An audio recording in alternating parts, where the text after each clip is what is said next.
కోకాపేటలో జస్వితా luxury బరితెగింపు. ఏం చేశారు వీళ్ళు?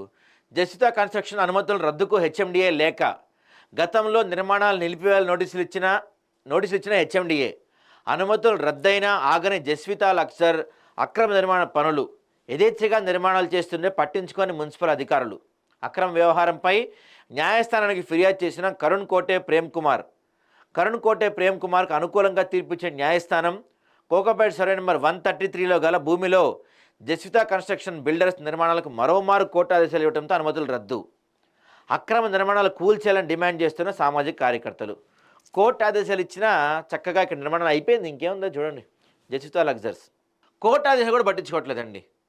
దీనికి పర్మిషన్ లేదు, ఇది కరెక్ట్ కాదని కోర్టు చెప్పినా కూడా వీళ్ళు పట్టించుకోవట్లేదు, అధికారులు కూడా చూసుకున్నది వదిలేస్తున్నారు. ఇక్కడ కోర్టు మొట్టికాయలు వేసినా అధికారులు మాత్రం పట్టించుకోవటం లేదు. కోర్టులు అంటే ఈ మధ్య నిజంగా అధికారులు లెక్క ఉన్నట్లు, ఒకప్పుడు భయపడేవాళ్ళు, ఈ మధ్య అది కూడా పట్టించుకోవట్లే.